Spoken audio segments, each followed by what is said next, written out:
The desert wind strips away everything. It strips away titles. It strips away pride. It strips away the names they gave you in the palaces of gold.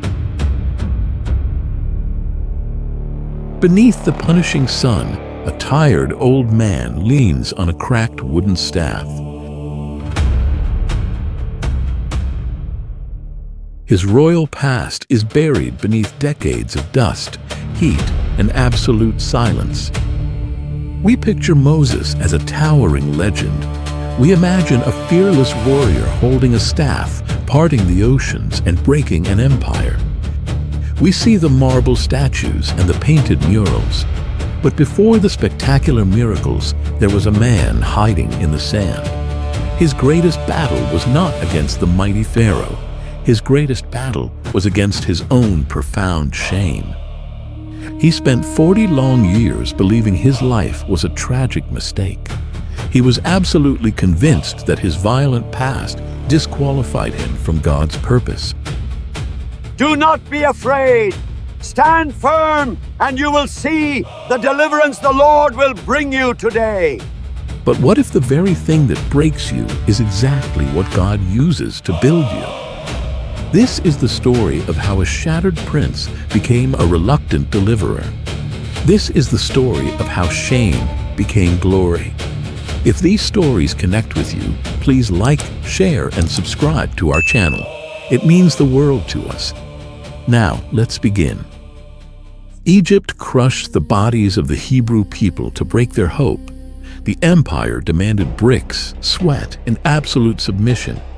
But the more the empire tightened its merciless grip, the more it revealed its deep, festering fear. The Hebrews were growing in number. In response, the Pharaoh issued a decree of unimaginable cruelty. Every Hebrew boy who is born will be thrown into the Nile River. And every girl, let her live. I want absolute silence. I want complete control. Jochebed sat in the shadows of her small mud brick home. She looked down at her 3-month-old son. She wove a basket from bulrushes and coated it thick with tar and pitch. It was a tiny, fragile vessel for a tiny, fragile life. The God of Abraham will watch over you. I am saving you by letting you go. With trembling hands, Jochebed pushed the woven basket into the water. The current caught it, pulling it out into the vast, dangerous Nile. His older sister Miriam did not just watch, she ran. The young girl sprinted along the muddy banks, ducking through the tall reeds, her heart pounding against her ribs as she tracked her baby brother through the treacherous waters. Miles down the river, the water grew still and quiet at the luxurious bathing pools of the palace. Pharaoh's daughter stood in the shallow water, surrounded by her maids. Then the woven basket gently bumped against the royal steps. Look there, in the reeds. Fetch that basket and bring it to me. Her maid pulled the dripping basket from the water. The princess opened the lid.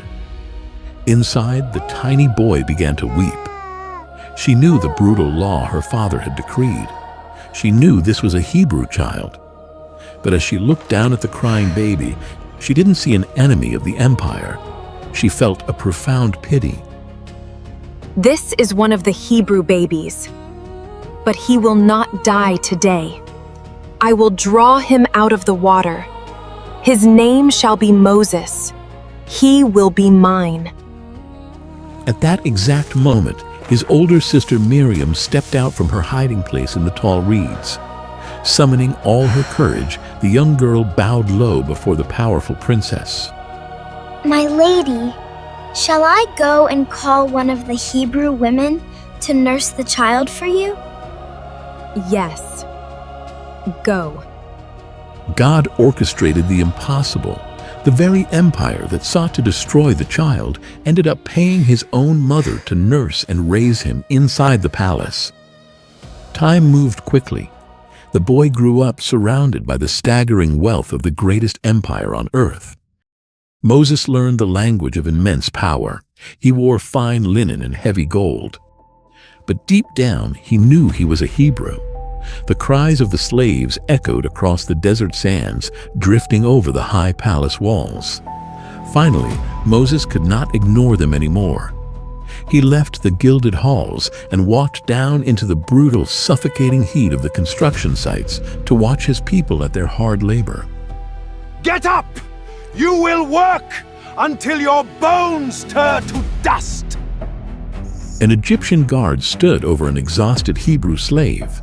The old man had collapsed beneath his crushing load. Stop! That is enough! The man is broken, let him breathe! But the guard did not care about the mercy of a prince. He only cared about the quota of the Pharaoh. The guard ignored the command and raised his heavy leather whip, cracking it violently across the slave's back. Something ancient and fierce snapped open inside Moses. The quiet royal prince vanished. His hands, soft and clean from a lifetime of privilege, grabbed the cruel guard. In a blur of violent rage, Moses struck the Egyptian down. The guard's body hit the unyielding stone. He did not move. Moses stood trembling, staring at his own hands. What have I done? Moses quickly buried the body in the sand, hoping the silent desert would keep his terrible secret. But the next day, Moses tried to break up a fight between two Hebrews, hoping to be a peacemaker. Who made you a prince and judge over us? Are you planning to kill me as you killed the Egyptian? Moses was completely exposed. He was a man without a country, a murderer wearing a prince's robes. Hunted by Pharaoh, Moses stripped off his royal ornaments and fled past the borders of the mighty empire, out into the terrifying, endless wasteland of Midian. Exhausted and hunted in the Midian desert, Moses collapsed by a stone well.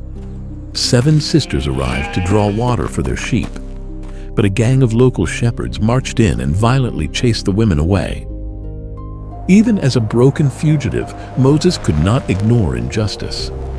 He stepped in, drove the violent men back, and watered the women's flock himself. When the sisters returned safely to their camp, their father Reuel was surprised. Why have you returned so early today? An Egyptian rescued us from the shepherds. He even drew water for us and our sheep. Where is he? Why did you leave him? Go invite him to eat with us. Moses accepted the invitation and finally found a place to belong. He stayed with the desert priest, married Zipporah, and had a son named Gershon, which means, I am a foreigner in a foreign land. He thought his story ended in the sand. But what if your greatest failure is actually just the beginning of your preparation?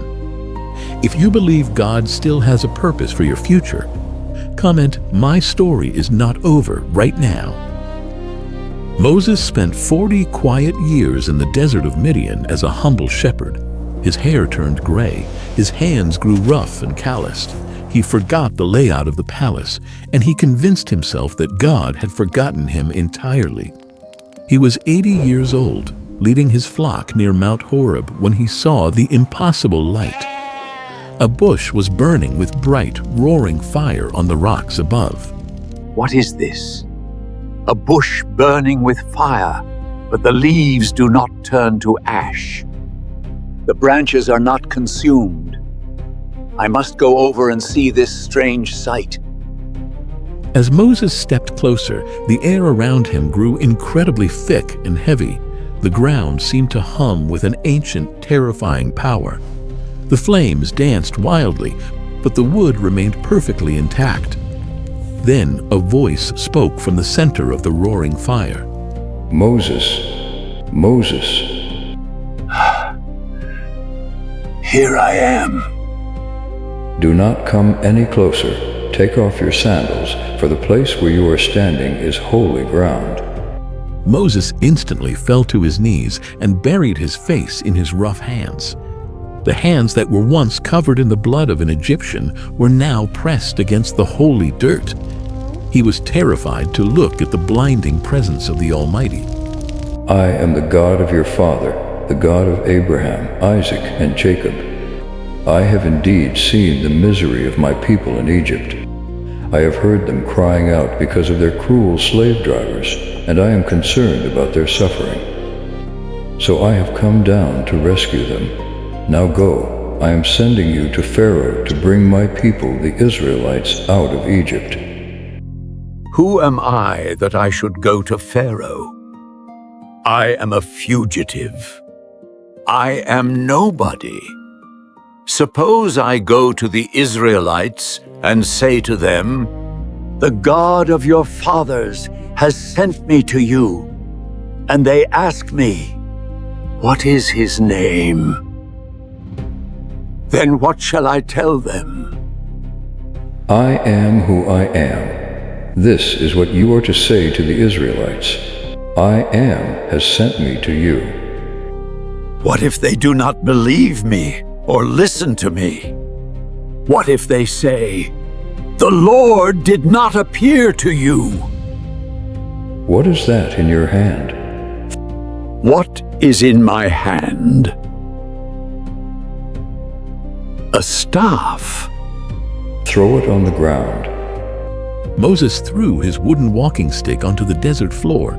Instantly, the wood twisted, hissed, and transformed into a living, venomous snake. Moses scrambled backward in pure terror. Reach out your hand and take it by the tail. Trembling, Moses reached out and grabbed the serpent. The moment his fingers closed around the scales, it became a wooden staff in his hand once more. Put your hand inside your cloak. Moses slipped his hand into the folds of his garment. When he pulled it out, his skin was diseased, completely white like snow with severe leprosy. Now put it back into your cloak. He obeyed, and when he withdrew his hand a second time, it was entirely restored, healthy and clean like the rest of his flesh. But Lord, I have never been eloquent. I am slow of speech and tongue. Please, Lord, send someone else. Moses poured out 40 years of accumulated fear and shame. But the creator of the universe did not need a powerful prince. He needed a broken shepherd. Who gave human beings their mouths? Is it not I, the Lord? Now go, I will help you speak. Your brother Aaron will go with you. He will speak for you. Moses picked up his walking stick from the holy dirt. At 80 years old, he was convinced his life was a forgotten mistake. But the Creator had a masterpiece in mind. Before we continue, we hope you and your family are enjoying the story so far. We put a lot of time and love into making these videos. If you want to support our channel, please take a quick second to like and subscribe. It helps us keep bringing these biblical epics to life. Moses returned to the blistering heat of Egypt. He did not return alone. His brother Aaron walked faithfully beside him. Before going to the palace, they gathered the elders of Israel in the dusty streets of Goshen. Aaron spoke the words God had given them. The Lord said, "I am the God of your father, the God of Abraham, Isaac, and Jacob." And Moses performed the miraculous signs with his staff. When the people heard that the Lord had seen their misery, they bowed down and worshipped. A dangerous, beautiful spark of hope ignited in the slums. They truly believed their freedom was finally at hand. With the weight of his people's hope behind him, Moses marched to the palace. The two old men, weathered by the desert wind and dressed in the rough wool of shepherds, stood before the towering gates. They walked past the grand statues of ancient gods and straight into the vast throne room of Pharaoh. Thus says the Lord, the God of Israel, "Let my people go, so that they may hold a festival to me in the wilderness." Who is the Lord, that I should obey him and let Israel go? I do not know the Lord, and I will not let Israel go. The absolute pride of the empire refused to bend. Pharaoh was deeply insulted that a forgotten fugitive and an invisible god would dare to make demands of him. Instead of listening, Pharaoh decided to crush the spirit of the Hebrews entirely. He believed that if they were too exhausted to breathe, they would be too exhausted to dream of freedom. You will no longer supply the people with straw for making bricks. Let them go and gather their own straw, but require them to make the same number of bricks as before. They are lazy. That is why they are crying out. Without straw, the mud bricks would simply crack and crumble when baked in the scorching sun. It was the essential binding agent. By taking away the straw, Pharaoh was forcing the slaves to scour the massive desert for tiny scraps of dry stubble, yet demanding the exact same daily quota of bricks. It was an absolutely impossible task. It was a death sentence by exhaustion. The slave drivers whipped the Hebrew foremen mercilessly in the unbearable heat of the stone quarries when the quotas fell short. Desperate and bleeding, the Israelite foreman went directly to Pharaoh to appeal the cruel law. Why have you treated your servants this way? Your servants are given no straw, yet we are told, make bricks! Your servants are being beaten, but the fault is with your own people. Lazy! That is what you are! Lazy! That is why you keep saying, let us go and sacrifice to the Lord. Now get to work. You will not be given any straw, yet you must produce your full quota. Leaving the palace in complete despair, the foreman found Moses and Aaron waiting in the courtyard. The spark of hope from days earlier had been violently crushed. They turned their bitter anger toward the men who had promised them freedom. You have made us a stench to Pharaoh and his officials. You have put a sword in their hands to kill us. Moses fell to his knees in the dirt, his heart breaking for his suffering brothers. He had returned to help them, but he had only brought down the furious wrath of the empire. Lord, why have you brought trouble on this people? You have not rescued your people at all.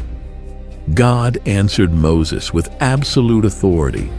It was time for Egypt to learn exactly who commanded the earth. The empire of Egypt worshipped the Nile River as the very source of life, so the God of Israel struck the river first.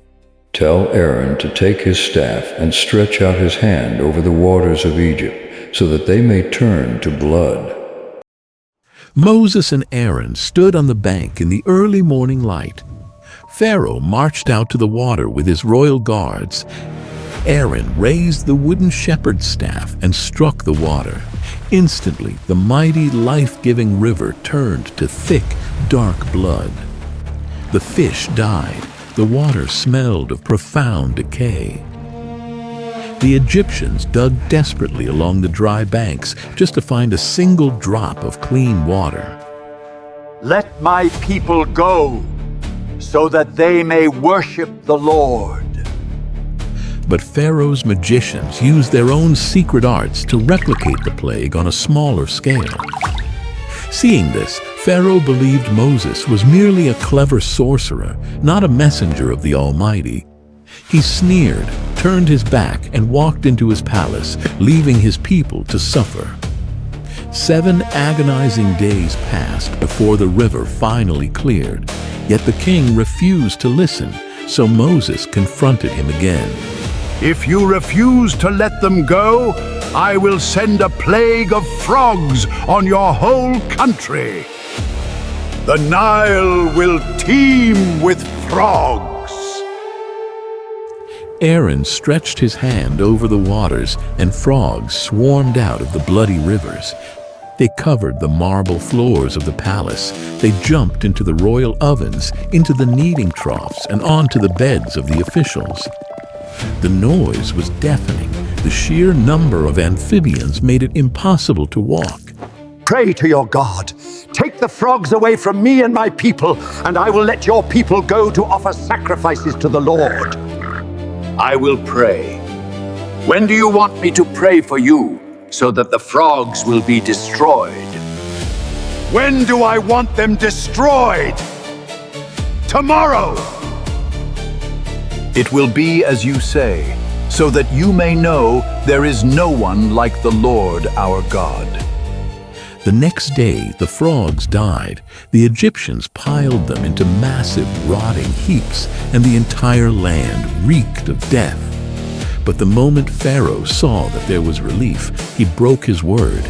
He stubbornly refused to let the Israelites go. So the Lord commanded Moses to strike the dust of the earth. Aaron struck the ground with his staff, and the dust itself turned into massive, biting swarms of gnats, covering man and beast. The Egyptian magicians attempted to use their dark arts to produce gnats from the dirt as well, but their spells failed. We cannot do this. This is the finger of God. Even the powerful sorcerers of Egypt recognized they were entirely outmatched. But Pharaoh would not listen. He was choosing his own destruction over surrender. Sometimes, when you finally step out in faith to face your giants, your situation doesn't immediately get better, it gets harder. Moses obeyed God, yet the straw was taken away. His people were beaten, and the king dug his heels in. But God was just setting the stage for a greater miracle. If you are choosing to trust God, even when things look impossible, comment, "I trust the process" right now. Thank you so much for finishing part 1 of this epic journey. But the war of the gods has only just begun. The sky is about to turn pitch black. The angel of death will descend, and the Red Sea will violently tear open. To see the breathtaking conclusion of Moses' story, make sure to like this video and subscribe to the channel so you don't miss part 2, the final plagues and the Sea of Miracles. God bless, and we will see you there.